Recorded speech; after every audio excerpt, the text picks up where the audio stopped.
ठीक है?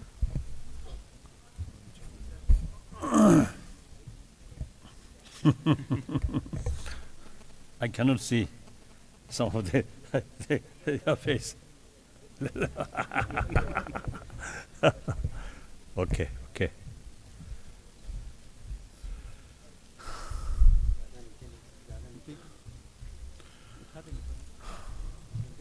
Okay, okay. Respected governors and chief ministers, and also some, I think, ministers and some dignitaries. And actually, we are same human being. So I usually used to prefer to describe brothers and sisters. Basically, we are same. Physically, mentally, emotionally, we are same. Entire 6 billion human beings are same human being. So actually, world of human being, just one human family. So within that, of course, different language, within different races, also different religions, like that. But these are, I believe, secondary. Most important, fundamental thing is we are same human being. And meantime, everyone want happy life, do not want suffering or problem. Every human being, I think including animals, also have right to overcome suffering. So, here I am talking to a same human brothers, sisters. Of course, language barriers and some other barriers, but these are minor. Important is we can communicate, I think, through our eyes, through smiles, isn't it? Like that. So indeed, I'm very, very happy come here. Although I have been in Bhopal, I think, I can't remember, but there were several times. This occasion, in something special occasion, a quite big meeting, and also, I think that the topic is about human rights. So, indeed, very happy. Firstly, I want to respond to yours was the expression.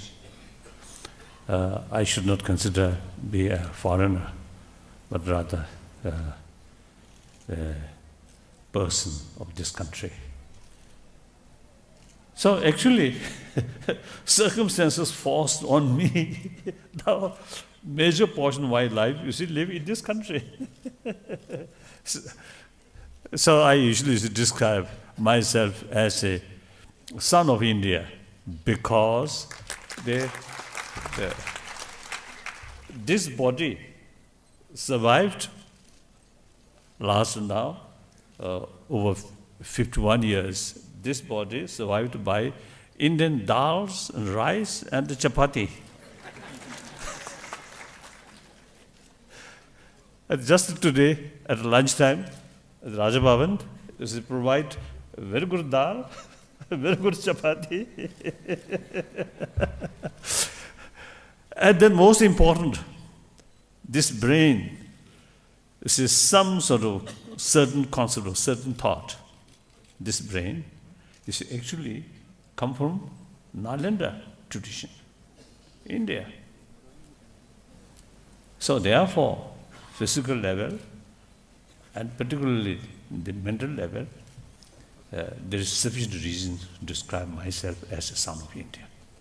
Then also, wherever I go, I always talk two things. One, well-being of 6 billion human beings, including the safe world, safe environment. Because I'm one of them. If 6 billion human beings happy, peaceful, naturally, I get maximum benefit. If world becoming more suffering, and the environment or global warming really becomes serious, then everybody suffer, including myself. So therefore, even from the selfish viewpoint, we have to think about 6 billion human beings. In order to be happy 6 billion human beings, money, one part, not the really important matter. I think, you see, usually you see people always talk importance of money, economy, like G7 or G8 or G20, concerning about money. So when global economic crisis happen, many people really get the feeling, the end of the world, that kind of attitude. It is wrong. Money important, but other values there. I think Indian Prime Minister recently in Washington expressed that India compared China, economy field, little sort of behind. But India, other values, democracy, rule of law, transparent, and freedom of speech, freedom of press, and human rights, these things. So these are fundamental value. Economy important, but economy is the only human value. No. Because economy, money matter, deal with physical comfort. Of course, with money, you get better education. That is something different. But basically, money provide good food, good clothes, good shelter, and good facility. With money, you can't buy wisdom. You can't buy peace of mind. Peace of mind, wisdom must create by yourself. So inner peace there, even economically, a little difficult. Okay, that person can be a very happy person, very happy family. And with neighbors, with warm-heartedness, with neighbor, always, mix, very friendly atmosphere, compassionate mind there, trust will come. Trust is there, real unity there, real friendship there. Without trust, full of suspicion, distrust, how can develop genuine friendship? We human beings, social animal, we need friendship. The basis of friendship or cooperation, all these based on trust. Trust very much related with mutual respect. Mutual respect comes sense of concern of others' well-being. So compassion really works. Well, very, very important matter in order to build happy individual, happy family, happy society. So we must pay more attention about our inner value rather than just money. I think as far as inner value is concerned, I think there's very little room about corruption. Money matter, there's plenty of places, corruption, all level. Even India, rule of law, independent judiciary, and the free press, you see, there is sort of counter sort of force, you see, to reduce these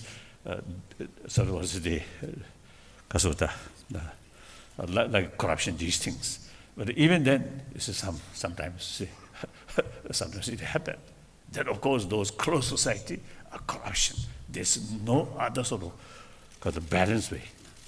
No freedom of speech, no independent judiciary, isn't it? So my main point is, wherever I go, I always talk about our inner value. Compassion. Compassion brings peace of mind and also bring healthy body.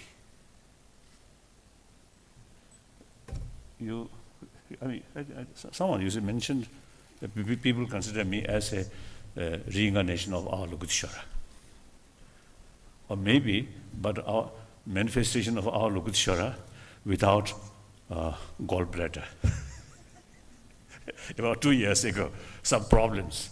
So, through surgery, gallbladder removed. So my body is not complete human body. Some important organ missing. And that also I jokingly used to telling people since then.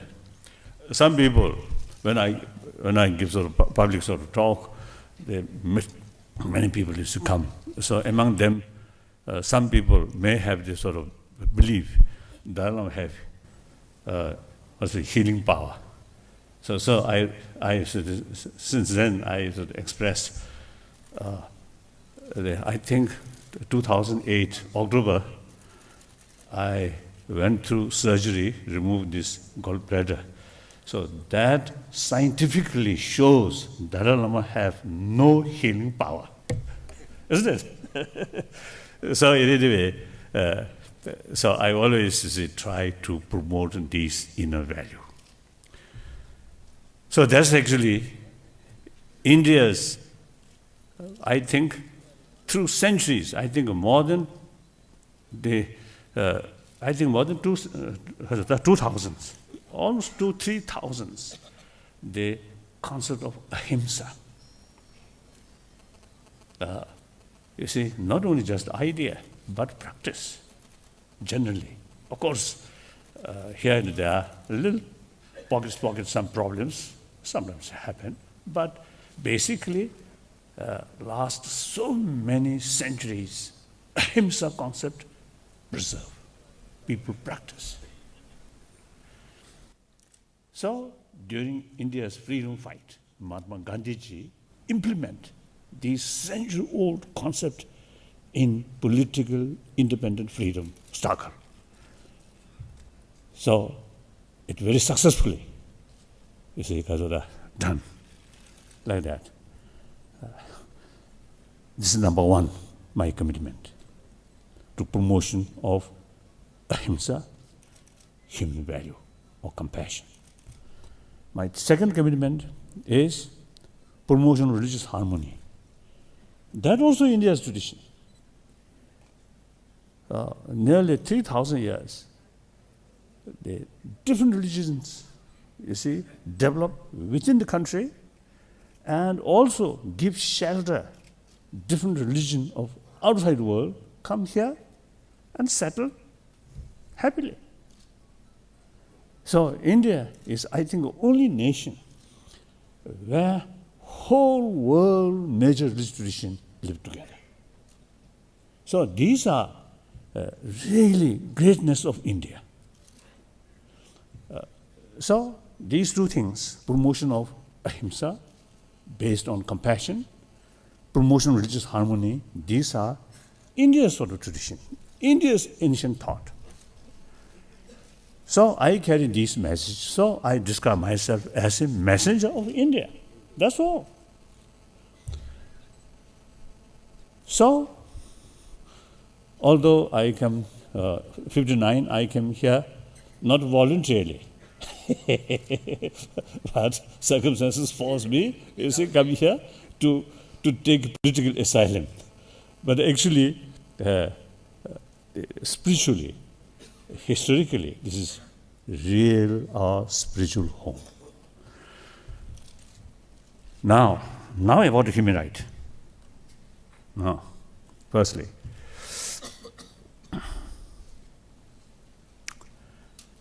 I think since I think human species eventually develop, although the biological biological way, physical structure itself, you see, through centuries, through 1,000 years, you see some change.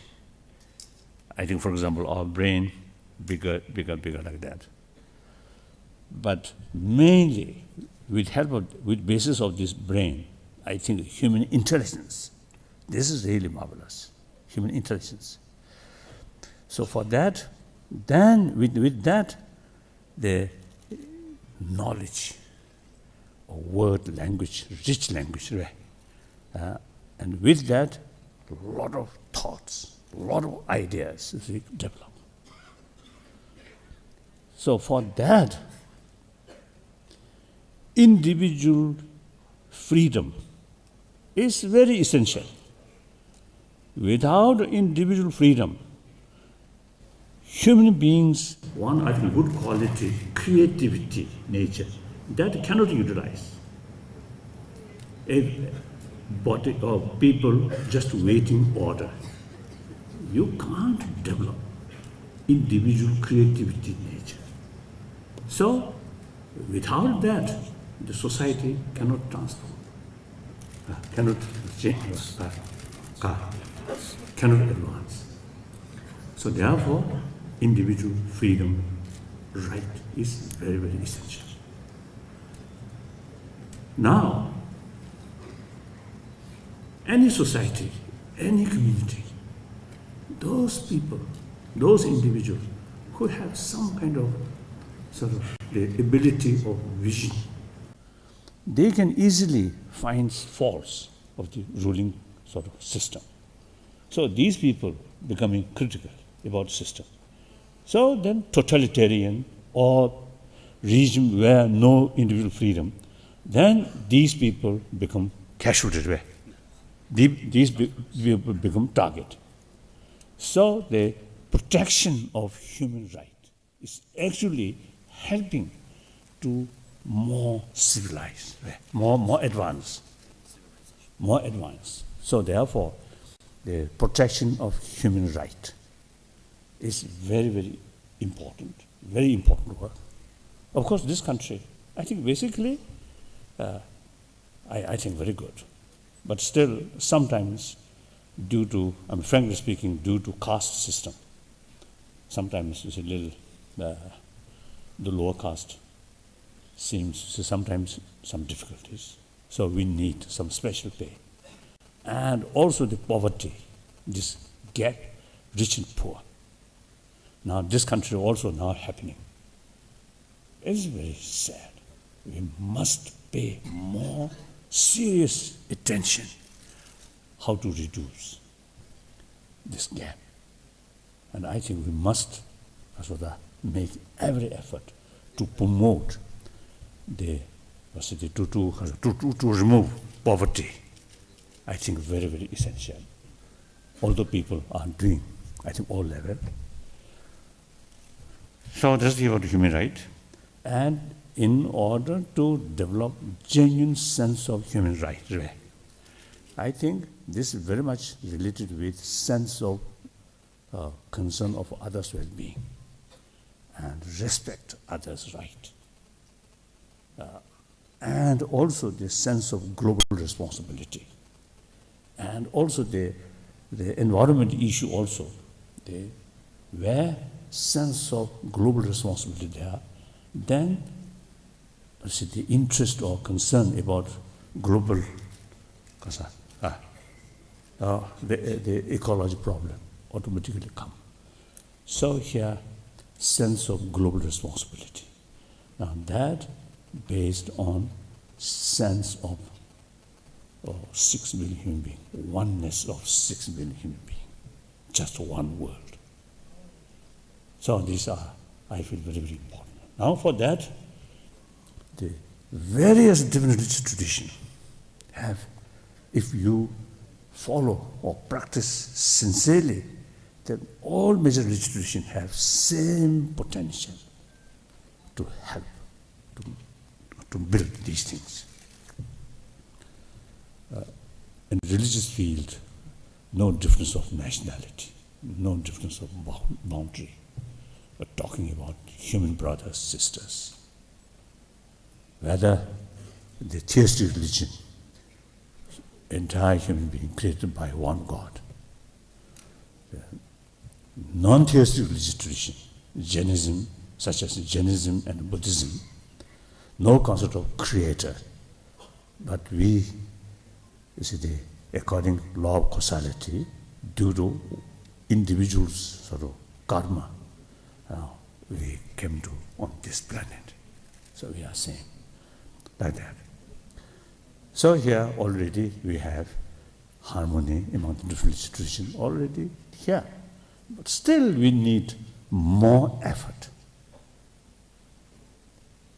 My experience, you see, to build closer sort of relation with among different religious traditions is, you see, study the others sort of philosophy or others concept, and then look the result of these different sort of traditions. When I met some Christian practitioner, now for example, the late Mother Teresa, she totally, her life totally sort of dedicated for well-being of less privileged people. That kind of strength, that kind of sort of determination comes from Catholic belief, Catholic faith. So you see, all religious traditions have same potential to build healthy human being. There is a different philosophy, different concept. Some say there is creator, some say no creator. That doesn't matter. This is so long the real message of love, compassion, forgiveness, these implement, then same. I usually describe different religion, something like different medicine. You can't say this medicine is best. Similarly, we can't say this religion is best. Best or not have to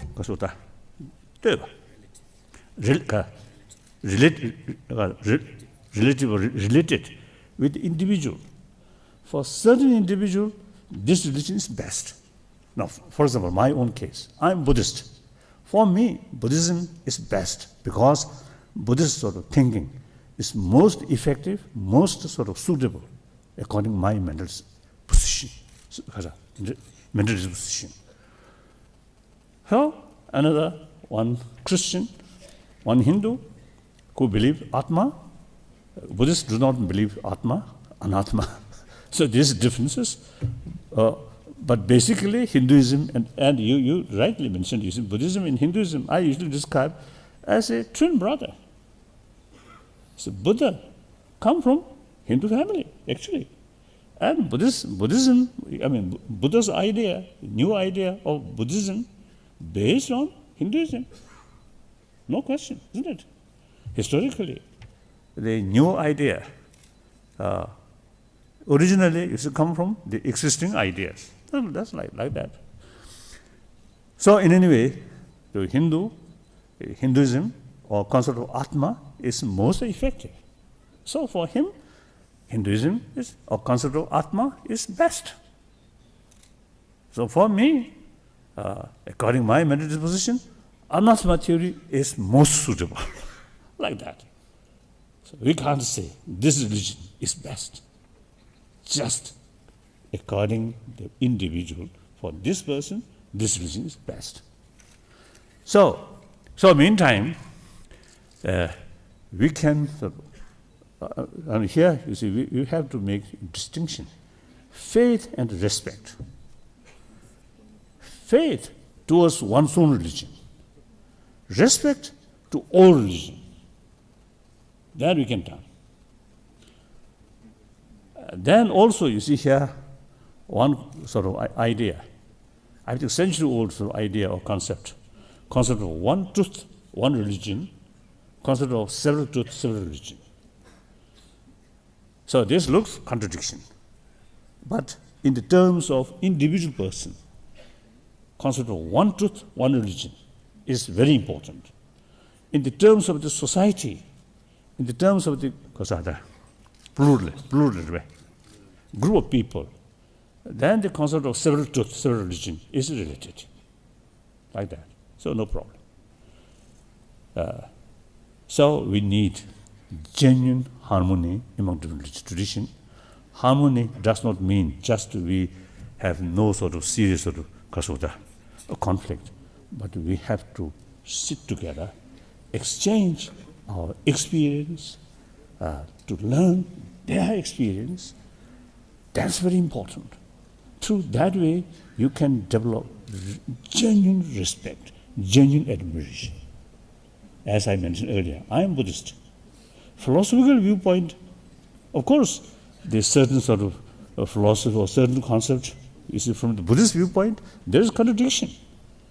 But doesn't matter. As far as the practical level, I really admire our Christian brothers sisters, Muslim brothers sisters, the Hindus and Islam, or Hindus or Jews or all other.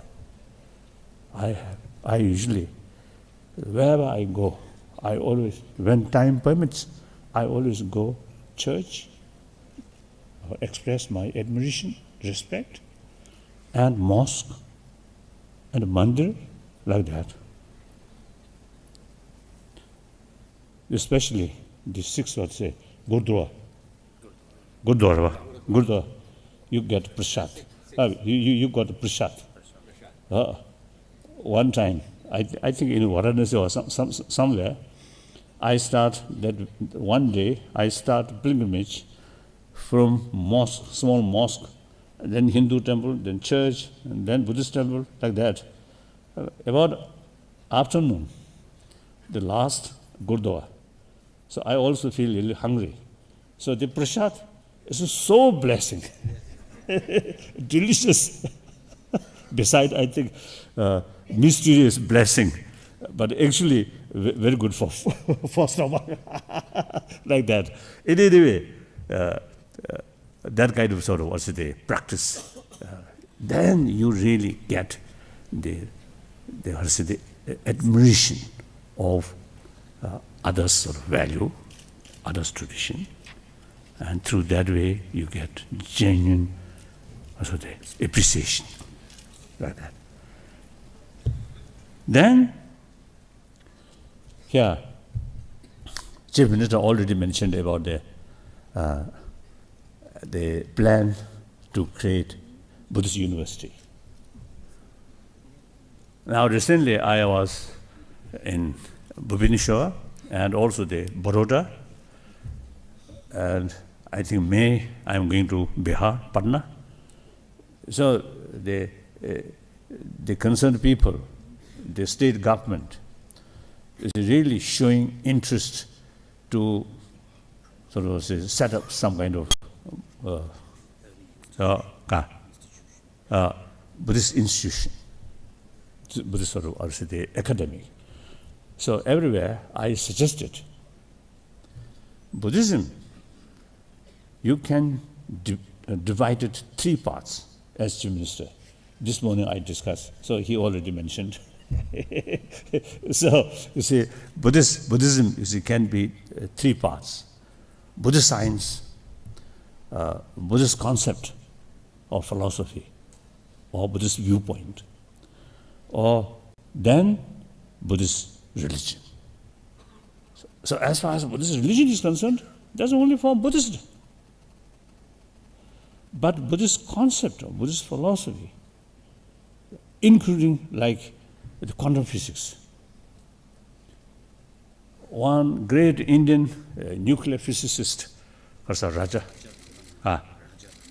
Ramana, once in Delhi, you see, we have some kind of meeting.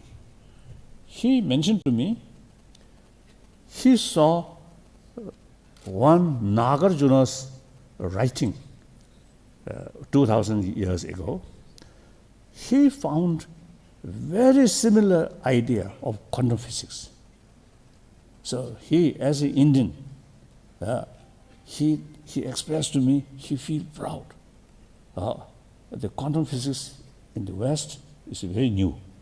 To India, even 2,000 years ago. That essence of that concept already there, he mentioned, like that. So these is the quantum sort of what today, interdependency. There is no absolute objectively. These are Buddhist concept. And also the concept of law of causality. So these concepts, I think Sanskrit word, patita samupanda, dependent and arising, interconnectedness. So this very helpful, although this concept come from Buddhism, but it can be applicable in economy field, environment issue, and I think politicians, when you carry some sort of election sort of campaign, I think this concept very, very useful to look various aspects. If you just one angle, then you may not win. So you have to look from a wider perspective. That's very important. So every field, including health, just medication, just one part. We must look peace of mind, calm mind, fresh mind. Very, very good for health. So even health, even concern for health, holistic sort of view is very essential, very helpful. So like that, in economy field, in environment field, in human rights field, in order to build healthy society, just money alone won't bring happy society. We need a lot of different things. So that concept is very, very helpful. Then lastly, so therefore, these institutions hopefully can be a learning center about Buddhist science, Buddhist concept. So Buddhist science, although the external matters also there, but as far as matter is concerned, the Western science, modern science is much more advanced. But inner science, science of mind, science of emotion, that field, Eastern philosophy, Indian thought, much advanced. So including Buddhism. So last, now nearly 25 years, I had serious sort of discussion with modern scientists, mainly 4 fields: cosmology, neurobiology, subatomic physics, and then psychology. These 4 fields, you see, we have common ground. So you see, we also learn from their finding. Very useful, very helpful. And for them, our experience, our viewpoint, very helpful, particularly in the field of psychology. So some Western scientists or some philosophers describe Buddhism is not religion, but rather science of mind. So these coming institutions now can be useful for further research, like that. Then with this connection, I think someone also mentioned about women's right. Of course, women's right. I'm looking from different angle. Look, human history. In very, very ancient time, no concept of leadership. Everybody equal. All family members work together, and whatever they get something, they share together. And then eventually, population increase, some mischievous people then happening. So the concept of leadership come. At that time, no rule of education. Therefore, the real quality in order to be leader, physical strength. So that is, I think, male dominance come from that way. Then eventually education become important. Education brings more equal, male and female, both more equal. Now today, 21st century, beginning of 21st century, education I think generally speaking, highly developed. But still something lacking. You look, those is a country where material value, material facility, and also modern education highly developed. But in this society, some problems, some crimes, particularly among the younger people. Even if sometimes the rate of suicide also increasing, like Japan, and also some other country, and deep inside lonely feeling. So this clearly shows we are lacking some kind of moral ethics or spiritual values. When I say spiritual value, not necessarily with religious belief. India already have, 1,000 years already have secular ethics. So this is very, very relevant to today's world, without touching religion, but certain deeper, the spiritual values, such as compassion, forgiveness, these things.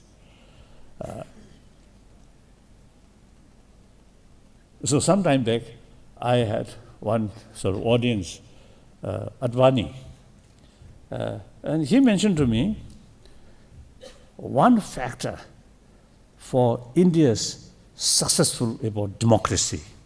He mentioned 1,000 years, India have one sort of tradition that among different religious tradition, Charvaka, Charvaka, nihilist, Charvaka, nihilist, denying existence of next life or existence of God, these things. Only physical exists. So the philosophical field is a lot of sort of criticism or argument about that view. Yet, person who holding that view refer rishi, respected saint or something. So ideology, big different, but as a person, still respect. So he mentioned that. So that's, I think, so therefore, those Charvaka, I think something like ancient non-believer. So this tradition, respect those non-believer. So today also, now modern non-believer, we must respect them, isn't it? So when we talk about ethics based on religion, then cannot be universal. But ethics based on non-belief, secular way, then it can be universal. So here, now time come, we need more effort or emphasis, promotion of compassion, forgiveness, these things. Now, for that reason, biologically, women, female, greater potential. Because firstly, female acting like mother. I mean, like, actually, you see, mother, you see, 9 months, you see, baby, keep here. And then milk. These are the symbol of compassion. Here, I think everybody, we come from our mother. We survived with mother's affection, mother's care, with mother's milk. So that's a biological field, biological sort of factor. So according to some scientists, they say biologically, female have more sensitivity about others' pain, others' suffering. So therefore, time as such, we have to make effort to promote compassion, love, forgiveness. Female should carry more active role regarding promotion of these things. So therefore, now in this 21st century, I think women all over the world, I think should take more active role in the society in order to promote deeper human values. So your experience, how much sort of deep sort of affection towards your own child, and child side also. See, at the time just after birth, no idea who is that person, but emotionally or biologically, totally relying on that person. These are biological. So these are seed of compassion. I always telling certain amount of my compassion here, these days, actually seed of that compassion come from my mother, not from religion. Of course, Buddhism later sort of immense help to further sort of the increase. But the seed come from my mother. My mother, illiterate, uneducated, just a farmer's sort of woman, mother, but very, very kind. So seed I got from my mother. So we, everybody, is come from mother. So all have same potential, same seed. Now look at more deeper way on that, then we can change our life, our mental attitude. Different mental attitude brings inner strength. Inner strength brings self-confidence. Self-confidence then can be honest, transparent. And that brings trust, faith, trust. Trust brings happy society. So, that's all. Thank you.